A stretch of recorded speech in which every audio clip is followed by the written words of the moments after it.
हर हर महादेव। नमस्कार। मेरे YouTube channel श्रद्धा में आप सभी लोगों का हार्दिक स्वागत है। उम्मीद करती हूँ कि आप सभी सुखी और स्वस्थ होंगे, भगवान भोलेनाथ की भक्ति में व्यस्त होंगे। आइए जानते हैं आज इस वीडियो के माध्यम से शिव महापुराण संहिता 2 की तृतीय खंड के 18वें अध्याय के बारे में, जिसमें कामदेव के भस्म होने के बारे में बताया गया है।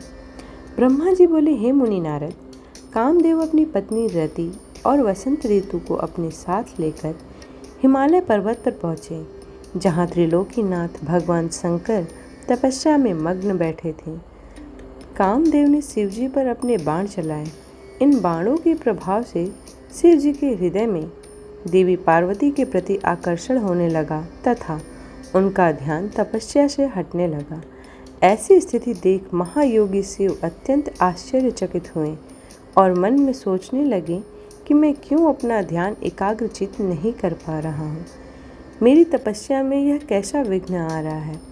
अपने मन में यह सोचकर भगवान शिव इधर उधर चारों ओर देखने लगे। जब महादेव जी की दृष्टि दिशाओं पर पड़ी तो वे भी डर के मारे कांपने लगी।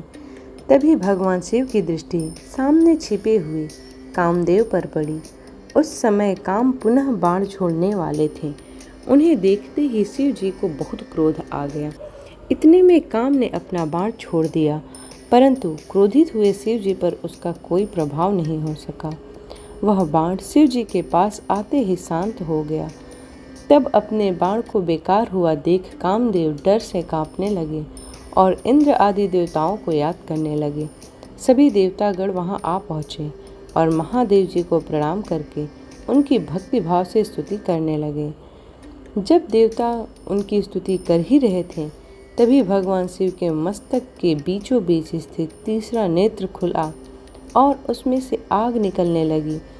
वह आग आकाश में ऊपरी उड़ी और अगले ही पल पृथ्वी पर गिर पड़ी, फिर चारों ओर गोले में घूमने लगी।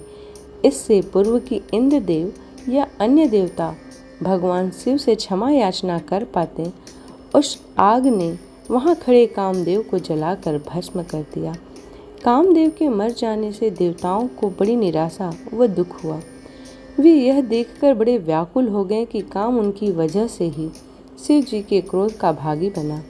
कामदेव की अग्नि में जलने का दृश्य देखकर वहां उपस्थित देवी पार्वती और उनकी सखियां भी अत्यंत भयभीत हो गईं। उनका शरीर जड़ हो गया, जैसे शरीर का खून सफ़ेद हो गया हो। पार्वती अपनी सखियों के साथ तुरंत अपने घर की ओर चली गई। कामदेव की पत्नी रति तो मूर्छित होकर गिर पड़ी। मूर्छा टूटने पर वह जोर जोर से विलाप करने लगी। अब मैं क्या करूं?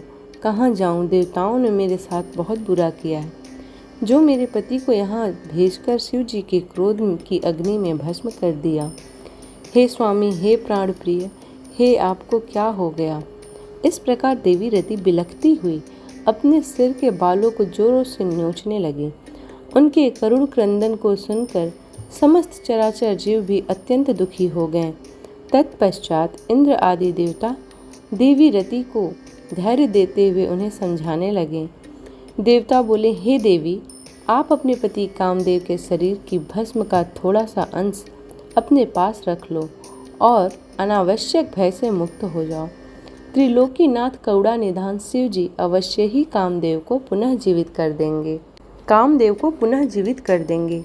तब तुम्हें पुनः कामदेव की प्राप्ति हो जाएगी। वैसे भी संसार में सब कुछ पूर्व निश्चित कर्मों के अनुसार ही होता है, अतः आप दुख को त्याग दें, भगवान शिव अवश्य ही कृपा करेंगे।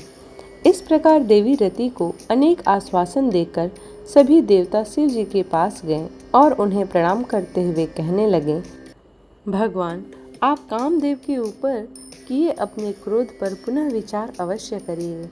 कामदेव यह कार्य अपने लिए नहीं कर रहे थे, इसमें उनका निजी स्वार्थ कतई नहीं था। हे भगवान, हम सभी तारकासुर के सताए हुए थे। उसने हमारा राज्य छीनकर हमें स्वर्ग से निष्कासित कर दिया तथा इसलिए तारकासुर का विनाश करने के लिए ही कामदेव ने यह कार्य किया था।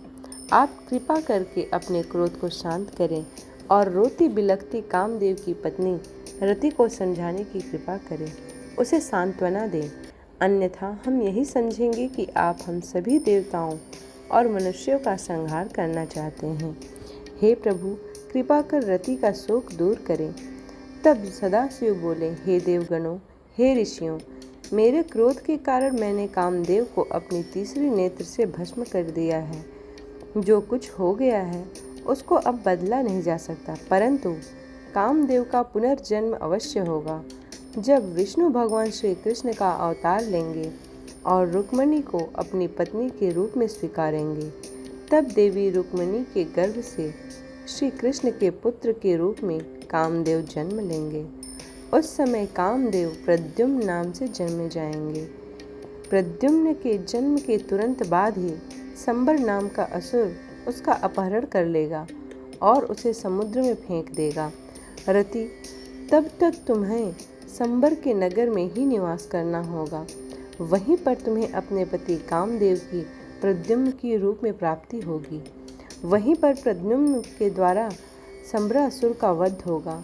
भगवान शिव की बातें सुनकर देवताओं ने प्रसन्नतापूर्वक उन्हें प्रणाम किया और बोले, हे देवाधिदेव महादेव, करुणा निधान, आप कामदेव को जीवन दान दे दें और कामदेव को पुनर्जन्म तक देवी रति को प्राणों की रक्षा करें। देवताओं की यह बातें सुनकर करुणा निधान भगवान शिव ने कहा, मैं कामदेव को अवश्य ही जीवित कर दूंगा। वह मेरा गढ़ होकर आनंदपूर्वक जीवन व्यतीत करेगा। अब तुम सब निश्चिंत होकर अपने अपने धाम को जाओ। ऐसा कहकर महादेव जी भी वहाँ से अंतर्ध्यान हो गए। उनके कहे वचनों से सभी देवताओं की सभी शंकाएं दूर हो गईं। तत्पश्चात देवताओं ने कामदेव की पत्नी रति को अनेकों आश्वासन दिए और फिर अपने धाम को चले गए। देवी रति भी शिव आज्ञा के अनुसार संबर नगर को चली गईं और वहां पहुंचकर अपने प्रीतम के प्रकट होने की प्रतीक्षा करने लगी। इस प्रकार शिव महापुराण संहिता 2 के तृतीय खंड का 18वां अध्याय समाप्त होता है। उम्मीद करती हूँ कि आज की ये वीडियो आप लोगों को पसंद आई हो। वीडियो पसंद आई हो तो वीडियो को लाइक करें, शेयर करें और चैनल को सब्सक्राइब करना बिल्कुल भी ना भूलें और बेल आइकन का बटन ज़रूर दबा दें ताकि मैं जो भी वीडियोस डालूँ भक्ति भाव पूजा से जुड़ी हुई उसका नोटिफिकेशन आपको तुरंत प्राप्त हो जाए। मिलते हैं अगले अध्याय में, तब तक के लिए हर हर महादेव।